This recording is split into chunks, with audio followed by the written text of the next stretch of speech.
Bonjour chers apprenants, aujourd'hui nous allons dévoiler ensemble les secrets d'une nouvelle leçon de conjugaison, toujours dans le cadre de l'unité didactique numéro 5, la sécurité routière et le code de la route. Commençons tout d'abord par l'observation et la lecture de ces exemples que je vais vous présenter sous forme de 2 catégories avant de répondre aux questions de compréhension. Ce sont des conseils adressés à un ou à des cyclistes. Respecte le code de la route. Ralentissons au carrefour et au rond-point. Avertissez les automobilistes du changement de direction. Deuxième catégorie, tu respectes le code de la route. Nous ralentissons au carrefour et au rond-point. Vous avertissez les automobilistes du changement de direction. Comme vous le voyez, les phrases en haut ressemblent aux phrases en bas, mais avec une toute petite différence. Quelle est donc cette différence? Bravo! Les phrases en haut ne contiennent pas de pronoms sujet, tu, nous et vous. Commençons par la première question. Quels sont les verbes conjugués dans les phrases ci-dessus? C'est très facile pour vous de les trouver. Ce sont respecte, ralentissant, avertissez. Quel est donc l'infinitif de chacun de ces verbes?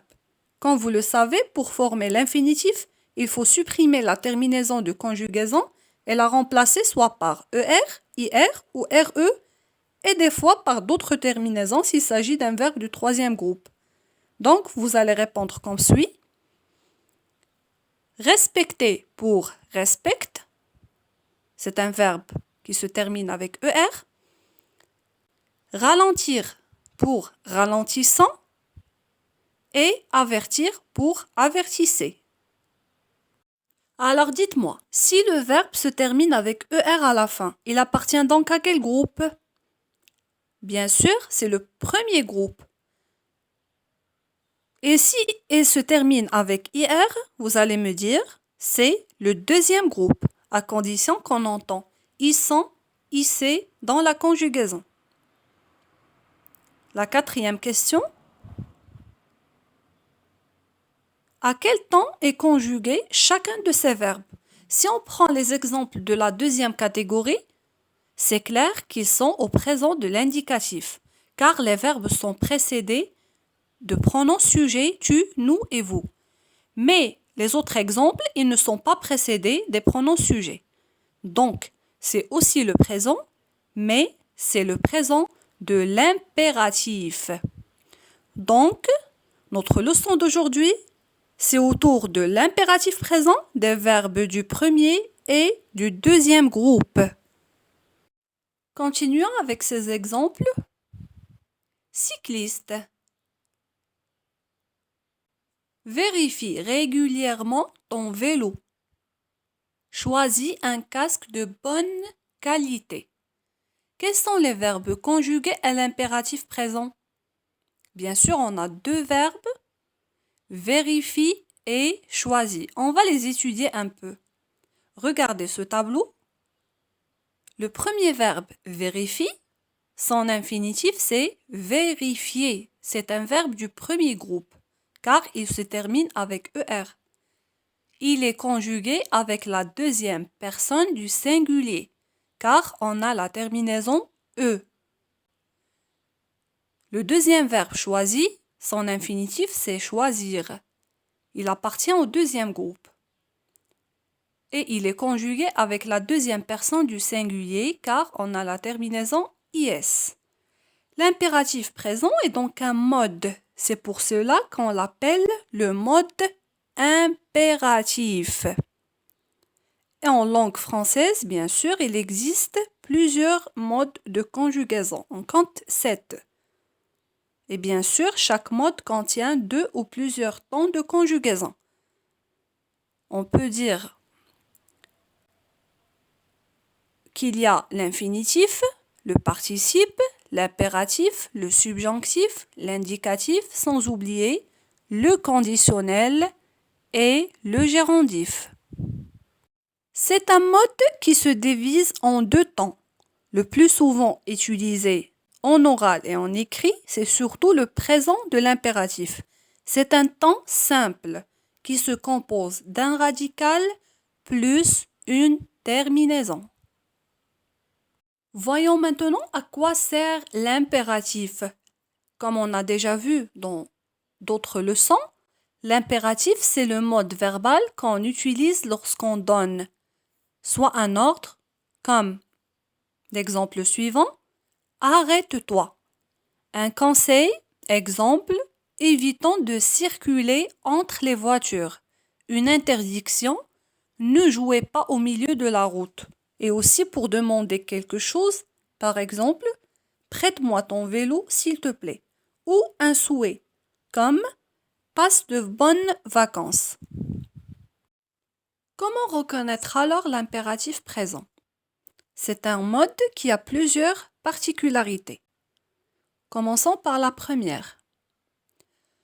On notera qu'à l'impératif présent, les verbes ne se conjuguent pas avec tous les pronoms sujets, mais seulement à 3 personnes. La deuxième personne du singulier tu, la première personne du pluriel nous et la deuxième personne du pluriel vous. En plus, quand on n'utilise pas les pronoms personnels, on sait que c'est tu, nous et vous, mais on ne les écrit pas et on ne les dit pas. Et c'est donc la deuxième particularité. Les verbes à l'impératif se conjuguent sans la présence des pronoms. Tu, nous et, bien sûr, la deuxième personne du pluriel, vous.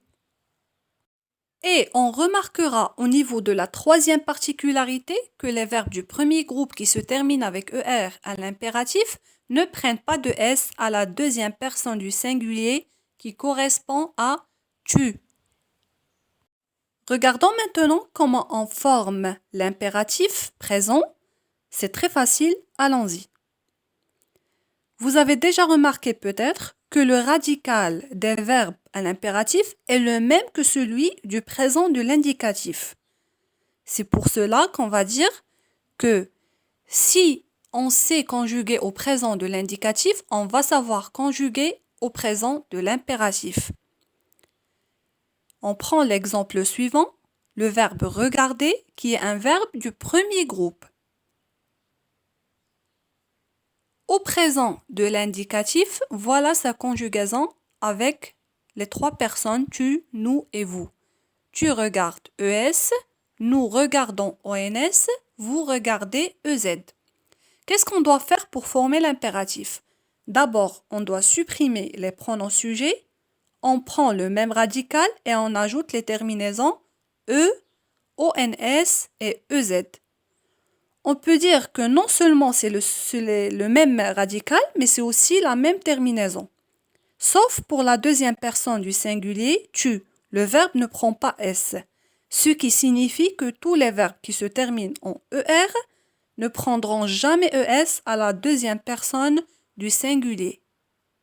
Ce qui donne regarde, E à la fin, regardons, ONS, regardez, EZ.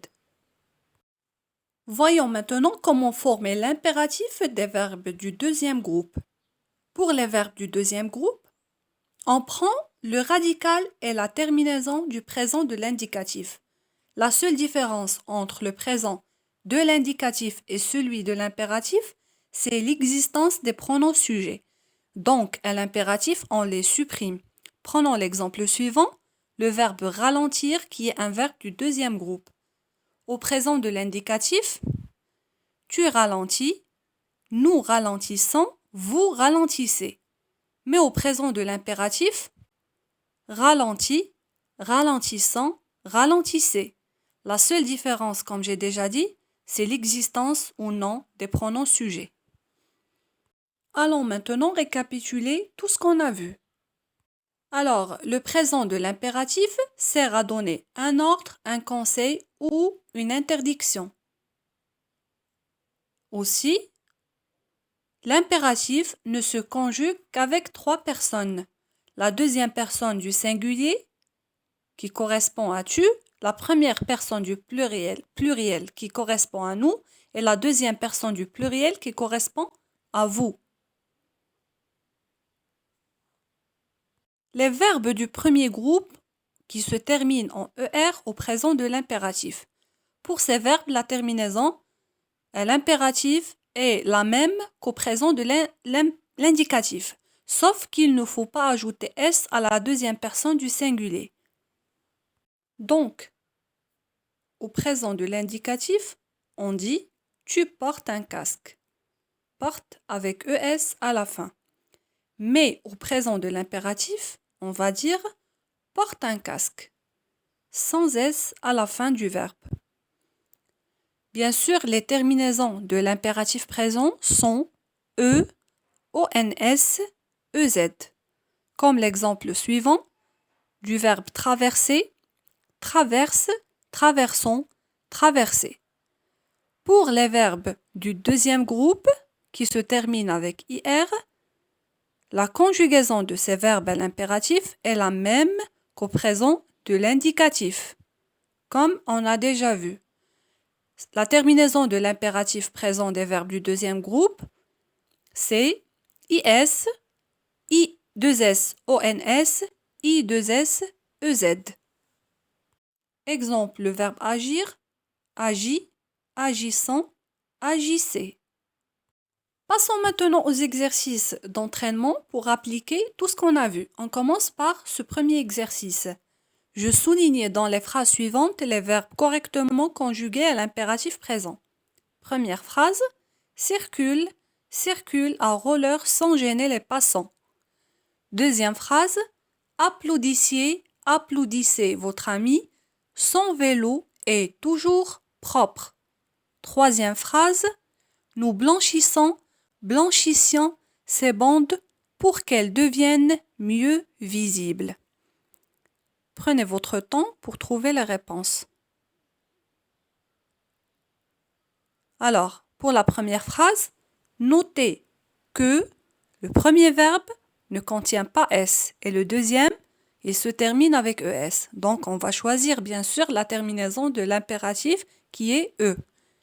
La deuxième phrase, on va choisir applaudissez et non pas applaudissez, car applaudissez, c'est la conjugaison de l'imparfait.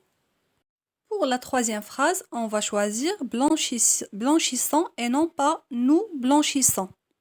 Pourquoi? Tout simplement car les verbes à l'impératif se conjuguent sans la présence des pronoms sujets. Passons au deuxième exercice. Je conjugue les verbes entre parenthèses à l'impératif présent à la personne indiquée. Première phrase, restez attentif au bruit, à la première personne du pluriel.